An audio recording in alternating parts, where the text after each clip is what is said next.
तो हेलो दोस्तों, आज हम एक ऐसे स्टॉक के बारे में बात करेंगे और उसको एनालाइज करेंगे जो एक रिन्यूएबल सेक्टर को फाइनेंस करता स्टॉक है। यानी कि वो फाइनेंस सेक्टर से है बट वो रिन्यूएबल एनर्जीज के सारे प्रोजेक्ट्स को फाइनेंस करता है। अगर आप गैस कर सकते हैं तो उस स्टॉक का नाम है इरेडा, यानी Indian renewable energy and development agency. तो इस वीडियो में हम बात करेंगे उस कंपनी के बारे में, कंपनी के ओवरव्यू के बारे में, कंपनी क्या काम करती है, किस सेक्टर में काम करती है, कंपनी के फंडामेंटल के बारे में, कंपनी के टेक्निकल के बारे में, और बात करेंगे कि इस बजट में इस कंपनी के लिए कितना पैसा अलॉट हुआ है और आगे क्या क्या प्लान है इस कंपनी के। तो चलिए शुरू करते हैं। मेरा नाम है आकाश मिश्रा और आप देख रहे हैं अपलिफ्ट विद आकाश।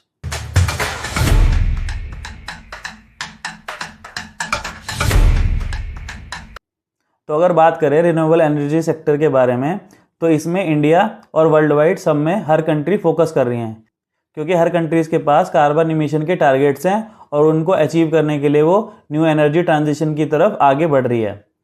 इंडिया भी रिन्यूएबल सेक्टर में काफ़ी ज़्यादा अच्छे से काम कर रहा है और काफ़ी रिन्यूएबल एनर्जी सेक्टर फोकस में है, जिसमें जितना ज़्यादा काम बढ़ता जाएगा उतना ही इस फाइनेंस कंपनी का काम बढ़ता जाएगा, क्योंकि रिन्यूएबल एनर्जी के जो भी प्रोजेक्ट्स आते हैं वो काफ़ी कैपिटल इंटेंसिव होते हैं। इसलिए इस सेक्टर में फाइनेंस करने वाली कंपनियों के बहुत ज़्यादा स्टॉक फोकस में रहेंगे।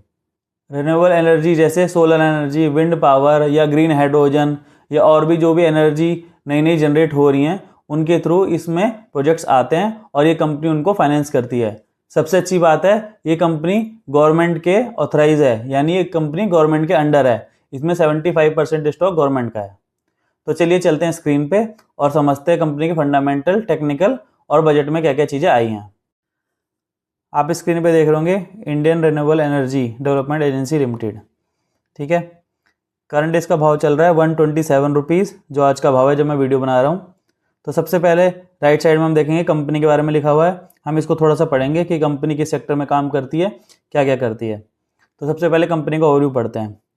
Indian renewable energy development agency limited was incorporated as fully owned government of India enterprise under the administrative control of ministry of new energy renewable energy. तो ये फुली गवर्नमेंट ओन कंपनी है जो कि ministry of new renewable energy के अंदर आती है, ठीक है। Furthermore the company was notified as a public finance institution and also registered as a non deposit taking NBFC. ये एक नॉन डिपॉजिट टेकिंग एनबीएफसी है जो कि आरबीआई के अंडर रजिस्टर्ड है। The company was established for the promotion, development and commercialization of new and renewable sources of energy। तो ये company जो भी नए नए प्रोजेक्ट्स आते हैं रिन्यूएबल एनर्जी, नई नई एनर्जी जो आ रही हैं, ग्रीन हाइड्रोजन, सोलर, विंड, इन सब के लिए प्रमोशन करती है, कमर्शलाइजेशन करती है और इनके प्रोजेक्ट्स को इस्टेब्लिश करने में इनकी हेल्प करती है बाय फाइनेंस। तो the ministry of new renewable energy government in India has been given IREDA है नवरत्न स्टेटस। तो गवर्नमेंट ने इस कंपनी को नवरत्न का स्टेटस भी दिया हुआ है, क्योंकि गवर्नमेंट नवरत्न कंपनी को ज़्यादा फोकस में रखती है। जबकि आरबीआई ने क्लासीफाई किया इसको इंफ्रास्ट्रक्चर फाइनेंस कंपनी। आरबीआई ने इसको इंफ्रास्ट्रक्चर फाइनेंस कंपनी भी घोषित किया हुआ है।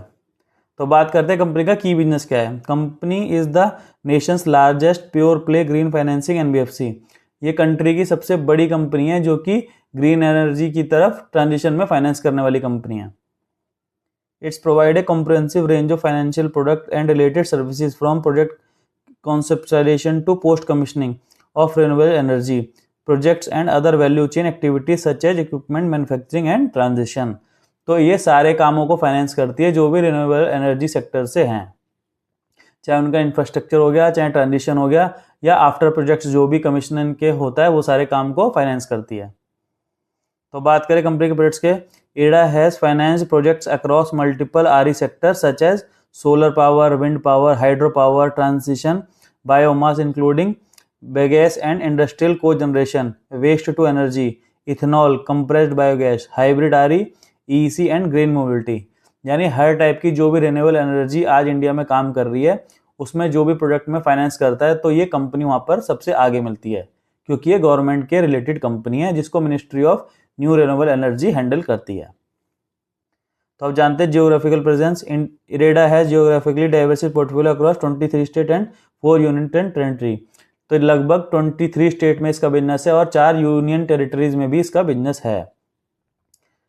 IREDA has diversified loan book of 64,000 crore as H1 21, यानी 2025 के हाफ में लगभग 64,500 करोड़ का लोन इसने डिस्ट्रीब्यूट किया है। The company disbursed 980 crore in H1, उसमें से 9800 करोड़ रुपए इन्होंने लोन बुक से निकाल के उनको दिया हुआ है। बात करें किस सेक्टर में कितना इसमें डिस्टर्बेंस करते हैं, तो सोलर थर्मल में 26%, विंड में 16%, loan facility to state utility 18%, hydro में 11%, स्टेट यूटिलिटी जेनको में 3%, मैन्युफैक्चरिंग में 6%, इथेनॉल में 7% और अदर में 3%। Company has improve it's boring profile by reducing it's foreign boring from 19 to 16%। तो कंपनी ने अपनी फॉरेन बोरिंग को बहुत कम किया है, 19 से 16% तक लेके आ गई है। स्टेट वाइज आप इसमें पढ़ सकते हैं, नीचे दिया हुआ है। थोड़ा बहुत आप लोग भी रिसर्च किया कीजिए, स्क्रीनर पे आप आराम से जा सकते हैं। ये एक फ्री टूल है जिसमें आप इजी से फंडामेंटल एनालिसिस किसी भी कंपनी के कर सकते हैं। तो अब नीचे आते हैं, इसकी आईपीओ डिटेल आपने देख ली होगी कि आईपीओ 2023 में आया था और ये सब आप देख सकते हैं। अब पढ़ते हैं सब्सिडरी। रिसेंट पढ़ते हैं कि H125 में कंपनी ने साइन किया MOU with SJVN and GMR with 900 megawatt hydro power project in Nepal. तो नेपाल में कोई इनका हाइड्रो प्रोजेक्ट चल रहा है जो कि इन्होंने फाइनेंस किया है, जो कि GMR कंपनी और SJVN कंपनी इसको हैंडल कर रही है। तो आते हैं कंपनीज के नंबर्स के बारे में कि कंपनी के क्या नंबर्स हैं और कितना क्या है। तो सबसे पहले मार्केट कैप बात करते हैं। 35,000 करोड़ रुपए की मार्केट कैपिटलाइजेशन इस कंपनी की, यानी कि 35,000 करोड़ रुपए अगर कोई पे करता है तो इस कंपनी को बाय कर सकता है। तो और एक और बात बताता हूँ, ये वीडियो सिर्फ एजुकेशनल पर्पस के लिए, कोई बाय सेल रिकमेंडेशन नहीं है। ये सिर्फ वीडियो हम बनाते हैं ताकि हम लोग एक दूसरे को एजुकेट कर पाएं, एक दूसरे के साथ वैल्यू शेयर कर पाएं। जो भी मैं एनालिसिस कर रहा हूँ वो आप लोगों के साथ मैं सिर्फ अपना शेयर कर रहा हूँ, सिर्फ एजुकेशन पर्पस के लिए।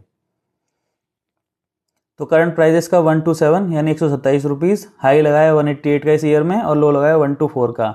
स्टॉक पी 18.9 है जो कि बहुत सही है, बहुत कम है, ये पॉजिटिव साइन है। डिविडेंड 0 है, डिविडेंड इन्होंने नहीं दिया है। ROC की बात करें 9.37 है, थोड़ा सा कम है। ROE की बात करें 18% है, डिसेंट है। नेट प्रॉफिट की बात करें कि पिछले 12 महीने में नेट प्रॉफिट कितना 1252 करोड़ रुपये नेट प्रॉफिट है पिछले 12 महीने का। बात करें प्रॉफिट ग्रोथ की कि हर साल 22.7% से ग्रो कर रही है, जो कि बहुत अच्छा है। सेल्स ग्रोथ की बात करें लगभग 29% हर ईयरली ये ग्रो कर रहा है, ये भी बहुत अच्छा है। पब्लिक होल्डिंग 23.7%, प्रोमोटर होल्डिंग 71.8%, ये भी बहुत अच्छा साइन है कि प्रोमोटर के पास ज़्यादा स्टेक है, लगभग 70% से अबव। तो अब बात करते हैं कंपनी के पी रेशो और EPS के बारे में। तो आप देख रहे होंगे ये 3 साल का चार्ट है, 23 से लेकर 26 तक का। तो कंटिन्यू इसमें प्रॉफिट बढ़ रहा है और इसका पी रेशो डिक्रीज हो रहा है, ये एक अच्छा साइन होता है किसी भी स्टॉक के लिए।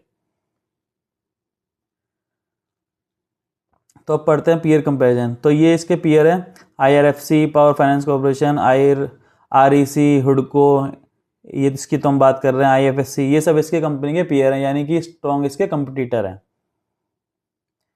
क्वार्टर रिजल्ट की बात करें तो 2022 से इसमें डेटा दिया हुआ है और आप इसमें देखेंगे, मैं हाईलाइट कर रहा हूँ, ऑल टाइम हाई पे इसका रेवेन्यू। दिसंबर 25 में इस क्वार्टर का ऑल टाइम हाई रेवेन्यू है जो कि 2130 करोड़ रुपए है। अगर बात करें प्रॉफिट की तो वो भी ऑल टाइम हाई पे जो कि 585 करोड़ रुपीज़ है। तो ऑल टाइम हाई पे इसका रेवेन्यू है, ऑल टाइम हाई पे इसका नेट प्रॉफिट है क्वार्टर वाइज। बात करें ईयरली की तो मार्च 2025 का 6754 यानी 6754 करोड़ रुपए इसका रेवेन्यू था 2025 में, मार्च 2025 तक। और बात करें प्रॉफिट की तो भी ऑल टाइम हाई पे जो कि लगभग 1700 करोड़ रुपए है।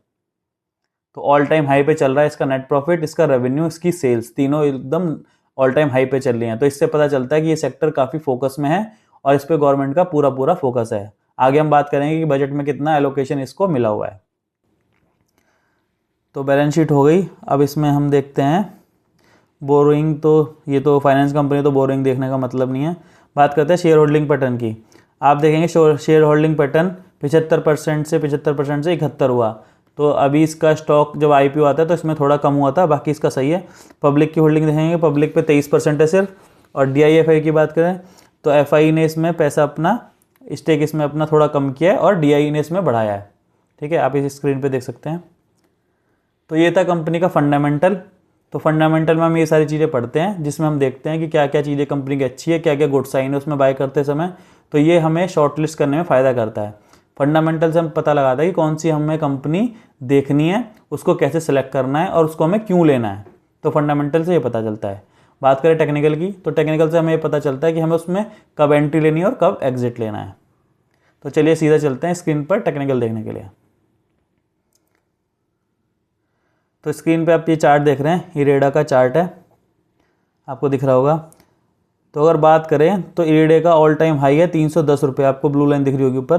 तो इसने अभी तक का जो लो है 59%, यानी ये अपने ऑल टाइम हाई से 59% डाउन है। ठीक है, तो ये अभी डाउन ट्रेंड में ही चल रहा है। फिर जब से भी इसने ऑल टाइम हाई मारा है, ऑल टाइम इसने हाई मारा था जुलाई 2024 में, तो तब से ये कंटिन्यू डाउन हो रहा है और अभी डाउन ट्रेंड की तरफ ही है। कुछ ये गवर्नमेंट स्टॉक है, इसलिए ये साइक्लिक भी होते हैं थोड़े थोड़े, तो ये कंटिन्यू भी डाउन ट्रेंड में चल रहा है। कोई भी अच्छी न्यूज़, कोई भी अच्छा बड़ा प्रोजेक्ट आएगा तो ये तुरंत अपना ट्रेंड बदल लेगा, और गवर्नमेंट का फोकस जैसे जैसे इस स्टॉक की तरफ आएगा तो वो और ज़्यादा फोकस में आ जाएंगे। तो बात करें इसकी सपोर्ट्स की, तो सपोर्ट इसने अभी रिसेंटली अपना बना के रखा हुआ है जो कि 130 रुपये के अराउंड है। तो 130 से नीचे भी 126 पे आ गया है, जबकि लगता नहीं है अगर हम इसको क्लोज से देखें थोड़ा।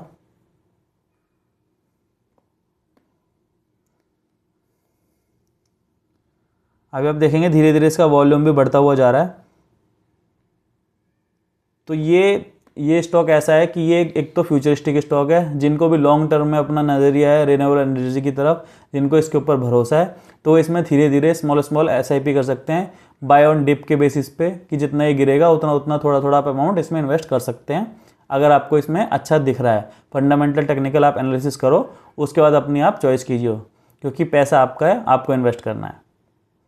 ठीक है, तो बात ये थी ट्रेंड के बारे में, यानी टेक्निकल हमने देखा हुआ। अभी कंपनी का डाउन ट्रेंड चल रहा है, जबकि इसके प्रॉफिट और रेवेन्यू बिल्कुल ऑल टाइम हाई पे है, और EPS चार्ट भी आपने देखा, वो बिल्कुल गुड साइन है, यानी कि P डिक्रीज हो रहा है और नेट प्रॉफिट कंटिन्यू इंक्रीज हो रहा है। तो बात करें बजट में कि इस बजट में इसके लिए कंपनी के लिए क्या मिला हुआ है, तो बजट देखते हैं।